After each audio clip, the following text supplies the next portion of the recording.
পৃথিবীর বুকে আল্লাহ সুবহানাহু ওয়া তাআলা যত জিনিস সৃষ্টি করেছেন, কোনো জিনিসকে আল্লাহ সুবহানাহু ওয়া তাআলা এমনি এমনি সৃষ্টি করেন নাই, তৈরি করেন নাই। পেঁচা চিনেন? পেঁচা এই 3-4 দিন আগে নিউজ করছে একটা চ্যানেল, দেখলাম।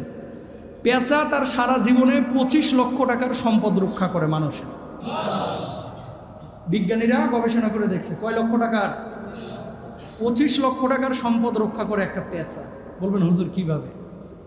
আমি বাকি তথ্যগুলো পরে দিচ্ছি, যেমন শুধু পেঁচা নিয়ে তথ্য দেব না, আরও যে অন্যান্য পশু পাখি আছে, যেমন বলতা যেটাকে বলেন, মৌমাছি, কেঁচা আছে না, কেঁচো যেটাকে বলা হয়, এই কেঁচো, সাপ, এগুলো আল্লাহ বানাইছে কেন? প্রত্যেকটা জিনিস আপনি দেখে মনে করতেছেন যে আসলে এটা মনে হয় আমার জন্য অনেক বড় ক্ষতিকর, আসলে ক্ষতিকর না, কিন্তু আপনি জানেন না, আপনার গবেষণা নাই। এই জন্য আল্লাহ তাআলা বলছে আল্লাহ সৃষ্টি নিয়ে গবেষণা করো, আল্লাহরে চিনতে পারো। সুবহানাল্লাহ কোন? ওই চ্যানেলে শাইখ সিরাজ সাহেব কৃষি নিয়ে সবচেয়ে বেশি কাজ করে, আলহামদুলিল্লাহ, এটা ভালো উদ্যোগ। জৈব সার কীভাবে বানাইতে হয়, কৃষক উপকার হয় না, কৃষকের উপকৃত হয়। কেঁচো যেটা আছে আমাদের এই পরিবেশে, কেঁচোগুলো কি করে? হাগুমুতু করে আর কি, হাগু দেয়। এই যে হাগছে কেঁচো, কেঁচোর সাথে একটা রাসায়নিক, ওর পায়খানার সাথে রাসায়নিক একটা পদার্থ বাইর হয়। এই পদার্থটা ওই কেঁচোর পায়খানা আর আশপাশের যে মাটিগুলো আছে এগুলোর একটা সারে পরিণত করে, যে সারটা গাছের জন্য উপকারী। এবং বিজ্ঞানীরা বলতেছে কেঁচোর এই সার যদি ব্যবহার করেন তাহলে এই মানুষের বানানো কীটনাশক প্রয়োগ করা লাগবে না, অটোমেটিক ফসল ভালো হবে। সুবহানাল্লাহ বলেন। পেঁচা 25 লক্ষ টাকা কিভাবে রক্ষা করে মানুষের জীবনে, মানে সারা জীবনে। খেয়াল করেন, ধানের জন্য সবচেয়ে বড় ক্ষতিকর হচ্ছে ইঁদুর। কে? ইঁদুর। এই ইঁদুরগুলো খাওয়াতে সবচেয়ে বেশি এক্সপার্ট হচ্ছে পেঁচা। সবচেয়ে বড় কি এক্সপার্ট? পেঁচা। পেঁচা সারা জীবনে একজন কৃষকের যে পরিমাণ ধান ক্ষতি করে হচ্ছে ইঁদুর, এই পরিমাণ ইঁদুর খায় যে ইঁদুরগুলোকে রক্ষা, মানে এই খেয়ে পেঁচা সাবার করে, এতে একজন কৃষকের প্রায় কয়েক লক্ষ টাকার ধান কি হয়? রক্ষা হয়। এভাবে একটা পেঁচা প্রতি বছর যে পরিমাণ ধান রক্ষা করে ইঁদুর খায়া বিজ্ঞানীরা বলতেছে 25 লক্ষ টাকা। এটা কম বেশ হতে পারে, কিন্তু এই যে পেঁচাটা ইঁদুর খাইলো, ইশারা কার? আল্লাহ। সাগরে, নদীতে, জলাশয়ে মাছ পচে, গ্রাম অঞ্চলে, আপনারা এখানে সবাই কিন্তু সুইজারল্যান্ড থেকে আসা না, ম্যাক্সিমামই গ্রাম থেকে আসা, ঠিক না? আমরাও কিন্তু গ্রাম থেকে আসা। গ্রামে দেখছেন মাছ পইচা পেটটা ফাইটা একবার নাড়ি মুড়ি বাইর হয়ে মাছটা ভাসিয়া থাকতো। এই মাছটা তো শরীরের লেগে খুব উপকারী। উপকারী না ক্ষতিকর? গোসল করে এসেছেন পচা মাছের পানিতে, শরীরে খাদ যাইতে চামড়া উঠে হেলাইতেছে, জানেন না কি কারণে? বড় দিয়ে বলতেছেন যে ঝামা দিয়ে পিঠ ডল, এত খাদ যায় কেন, এত চুলকায় কেন? কারণটা বুঝতে পারতেছেন না। ওই যে পেট ফাটা, মাথা ফাটা, পিঠ ফাটা, এই সমস্ত পচনশীল জিনিসগুলো, এগুলো যখন পানিতে ভেসে থাকে, পানির মধ্যে জীবাণু যায়। পেঁচা যদি মরা মাছ দেখছে ভাই, মারে জেতাটার আগে মরাটা খায়। সুবহানাল্লাহ কোন? ইশারা কার? জেতার আগে মরাটা খায়। এ পচা মাছ খায় কে? পেঁচা। পরিবেশের ভারসাম্য রক্ষা করলো না? আল্লাহু আকবার। আচ্ছা, তারপরে দেখেন প্রজাপতি। আপনার ঘুম ভাঙার আগে প্রজাপতির ঘুম ভেঙে যায় সকালবেলা। এই ফুল থেকে ওই ফুল, ওই ফুল থেকে ওই ফুল, ফুল ছাড়া বসতেছে না, পাতা ছাড়া বসতেছে না। এই যে এক গাছ থেকে আরেক গাছ, আরেক গাছ থেকে আরেক গাছ, এই গাছে থেকে গাছে শুধু মধুই খায় না, বরং পরাগরেণু স্থানান্তরিত করে ফুলের পরাগায়নও ঘটায় এই প্রজাপতি। সুবহানাল্লাহ। ইশারা কার? আপনি আমি কি বাইন্দে এগুলো করায় নাকি একা একা হচ্ছে? আপনার গাছের পেঁপে খায় ফেলতেছে আর আপনি বাদুর রে গালি দিচ্ছেন।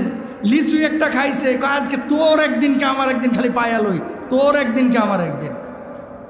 এই যে লিচুটা খাইলো, এখানেও কল্যাণ আছে। এই যে আমটা খাইলো, এখানেও কল্যাণ আছে। মনে রাখবেন, ফরমালিনযুক্ত কোনো খাবারে এই পশু পাখি মুখ দেয় না। যেই আমটার উপরে বাদুড়ে হামলা করে, এই আমটা বেশি সুস্বাদু হয়, আবার ওটা খাইতে চায় না। ওটা কি হয়? কারণ ওরা এটা পাইছে দেখে শুনে কিন্তু মুখটা দেয়। পেয়ারা পাইকে গেছে, বাদুড়া এসে হামলা দিল, পেয়ারার বিচি খাইছে। এই বাদুর যে এখানে খাইছে, আসলিয়াই বিচি খাইছে, বুঝছেন? এটা গেছে নরসিংদী রায়পুরা, ওখানে যে হাঁকছে, ওই যে বিচি বাইর হয়েছে, ওখান থেকে আবার পেয়ারা গাছ বাইর হয়ে গেছে। সুবহানাল্লাহ বলেন না। ইশারা কার? চট্টগ্রাম গিয়েছেন না আপনারা অনেকে, চিটাগাং গিয়েছেন, কক্সবাজার গিয়েছেন, পাহাড়ের মধ্যে যে লাখ লাখ গাছ, এগুলো কি মানুষ লাগাইছে? ন্যাচারালি হয়েছে। হাতি, ব্রাজিলের পৃথিবীর সবচেয়ে উৎকৃষ্ট কফি কোনটা জানেন? ব্রাজিলের কফি। উৎকৃষ্ট কফি এটা কোন জায়গার কফি? ব্রাজিলের। এই কফি তো গাছ থেকে হয়, কিন্তু এই কফিটা, ব্রাজিলের যে বিখ্যাত কফিটা, এটা মূলত কিসের থেকে আসে জানেন?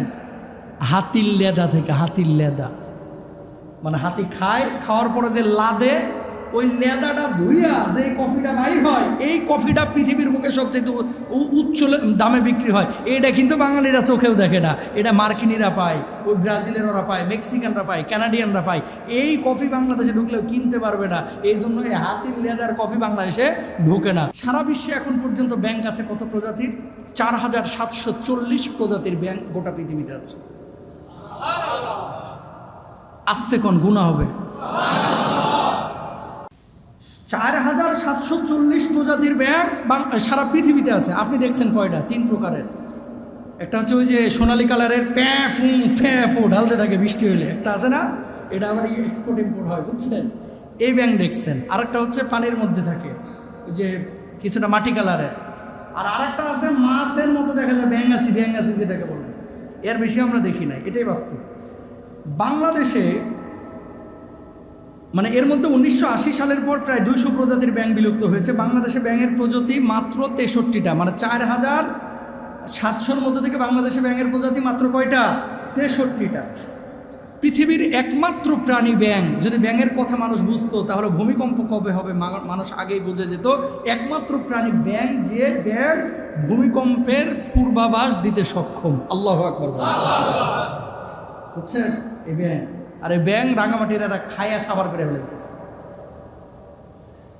ভাল লাগলে আপনি খাবেন, খাবার সাথে অন্তর্ভুক্ত। এগুলো হানাফি মাযহাবের রায় অনুসারে এগুলো খাওয়া যাবে না, কিন্তু অমুসলিমরা খায়।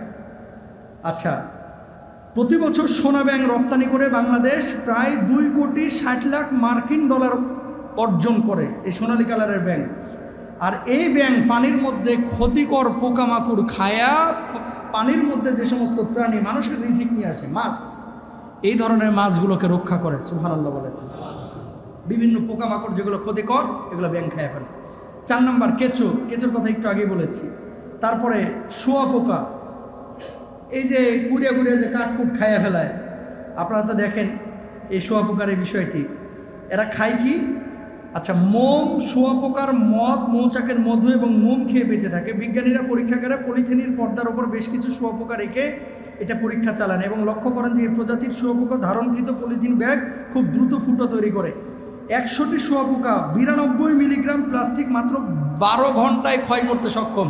আপনারা তোর পাউরুটি খেয়ে পলিথিনটা ফেলে দেন, তারপরে মনে করেন বিস্কুট খেয়ে পলিথিন ফেলে দেন, পলিথিন যায় কই? মাটির নিচে যায় না? উঠতে এক সময়। আর এই পলিথিন যায় কোথায়? মাটির নিচে। এই পলিথিনগুলোকে ধ্বংস করার জন্য শুঁয়াপোকার বিকল্প নাই। আল্লাহু আকবার। তো শুঁয়াপোকা আপনার কাছে ক্ষতিকর, কিন্তু পরিবেশবিদ, বিজ্ঞানী যারা আছে, এদের কথা এই শুঁয়াপোকা আরও বাড়াও। কারণ পলিথিনকে যদি রক্ষা করতে হয়, মানে ধ্বংস করতে হয়, শুঁয়াপোকার বিকল্প নাই। মাটির নিচে পলিথিন যত বেশি ঢুকবে, ফসল উৎপাদন তত কম হবে। কথা বুঝতে পেরেছেন?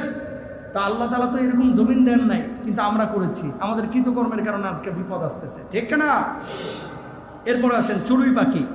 চীনে 1958 সালে মাও সেতুং সে বলল যে এই ধানের জন্য চড়ুই পাখি বড় ক্ষতিকর, এই জন্য বললো যে যেখানে পারিস চড়ুই পাখি মেরে ফেল। খেয়াল করেন, 10 লক্ষ চড়ুইয়ের খাবার বাঁচিয়ে প্রায় 60,000 ব্যক্তির খাদ্যের যোগান দেওয়া যেতে পারে ওনার ভাষ্য অনুসারে। এরপর উনি ঘোষণা করলো লাখ লাখ চড়ুই পাখি মেরে ফেলা হলো। 1961 এবং 62 সালে চীনে প্রচণ্ড দুর্ভিক্ষ দেখা গেল, যেই দুর্ভিক্ষে প্রায় 20 থেকে 30 মিলিয়ন মানুষ মারা গেল। এরপরে বিজ্ঞানীরা বলল এই দুর্ভিক্ষ আসার কারণে একমাত্র কারণ হচ্ছে যে লাখ লাখ চড়ুই পাখি মেরে ফেলা হয়েছিল। কেন? এই লাখ লাখ চড়ুই পাখি মেরে ফেলার কারণে চড়ুই পাখি যে পোকাগুলো খাইতো, যেগুলো ধানের জন্য অপকারী, মানে ক্ষতিকর, এই পোকাগুলো বেড়ে গেছে, ফসল উৎপাদন হয়নি, এই জন্য কি হয়েছে? দুর্ভিক্ষ এসেছে। চায়নাদের কথা বলতেছি। এরপর আল্লাহ সুবহানাহু ওয়া তাআলা তাদেরকে আবার রক্ষা করেছিলেন। তো যাই হোক 20 থেকে 30 মিলিয়ন মানুষ কিন্তু মারা গিয়েছিল। চড়ুই পাখি এটা খাওয়ার জন্য আল্লাহ দেয় নাই, চড়ুই পাখি আল্লাহ সুবহানাহু ওয়া তাআলা পরিবেশের ভারসাম্য রক্ষার জন্য দিয়েছে। তারপরও যদি খাইতে চান খাইতে পারেন, কিন্তু পরিবেশ রক্ষা করার জন্য পরিবেশ বিজ্ঞানীরা যে সমস্ত দিক নির্দেশনা দেয় এই সমস্ত দিক নির্দেশনা আপনার আমার মানা উচিত। আমিন বলেন। শকুন মরা প্রাণী খাওয়ার জন্য এক্সপার্ট, বিশেষজ্ঞ শকুন। এরকম বিশেষজ্ঞ অন্য কোনো প্রাণী নাই। বনে জঙ্গলে হরিণ দেখবেন যে বাঘে শিকার করছে, সিংহ হরিণ শিকার করছে। হাড্ডিকে আপনার আমার মতো মুরগির রানের হাড্ডির মতো চাবায় খায় মনে করতেছেন? প্রথমে রক্ত খায়, গোস্তগুলো কাইটটা খাইয়া তারপরে ওই যেরকম আছে এরকম ফেলায় দিয়ে চলে যায়, বুঝছেন? তো এই যে ফেলায় থেকে চলে গেল, হরিণ তো আর একটা না। হাতি মরে না?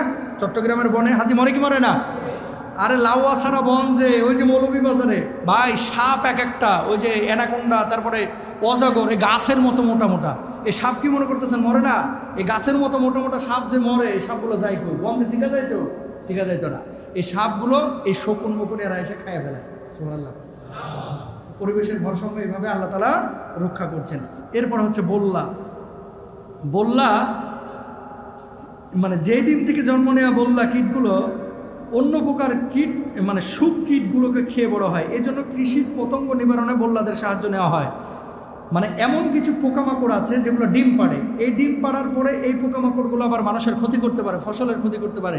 তো বল্লা কী করে? ও ডিমটার ওপরে হামলা করে, মানে ডিমই খেয়ে ফেলে। আল্লাহু আকবার বলে। মৌমাছি মধুর জন্য উপকারী। মৌমাছির ব্যাপারে আল্লাহ তাআলা পবিত্র কুরআনুল কারীমে আয়াত নাযিল করেছেন। সূরার মধ্যে বিভিন্ন কথা আল্লাহ সুবহানাহু ওয়া তাআলা বলেছেন। এখান থেকে মধু হয় এবং নবীজি বলেছেন এর মধ্যে আছে শিফা। কুরআনুল কারীমে আল্লাহ বলেছেন এর মধ্যে আছে শিফা। মধু যদি কেউ গ্রহণ করে খায় এটা তার সুস্থতার জন্য যথেষ্ট। তো মৌমাছি নিয়ে নতুন করে আলোচনার কিছু নাই। মাকড়সা, এই মাকড়সার ব্যাপারে এমনটা বলা হয়েছে যে মাকড়সা নিজে খাবার খায় এবং মাকড়সা পরিবেশের ভারসাম্য রক্ষা করে। গুইসাপ এটাও পরিবেশের ভারসাম্য রক্ষা করে। সারা পৃথিবীতে ৭৩ প্রজাতির গুইসাপ রয়েছে।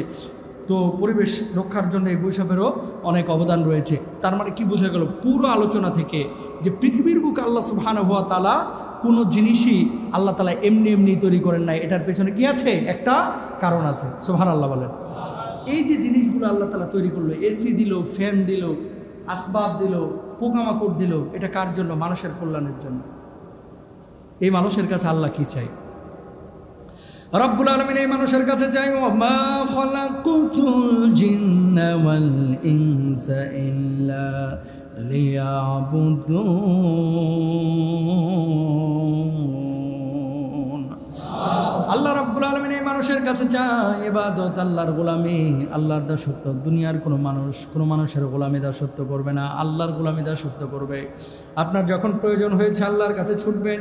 আপনার যখন দুনিয়ার জিন্দেগিতে কোনো জিনিসের হাজত হবে আল্লাহর কাছে আগেই বলবেন।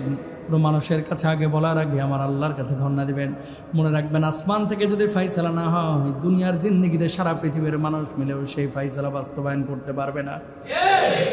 আবার যদি আসমানে ফাইসালা হয়ে যায় সারা দুনিয়ার সব মানুষ মিলে সেটাকে রদ করতে পারবে না। আমার আল্লাহ রাব্বুল আলামিন এই দুনিয়ার জিন্দেগি দিয়েছেন তার গোলামের জন্য। জীবনের পরিসমাপ্তি একদিন ঘটে যাবে, শেষ হয়ে যাবে।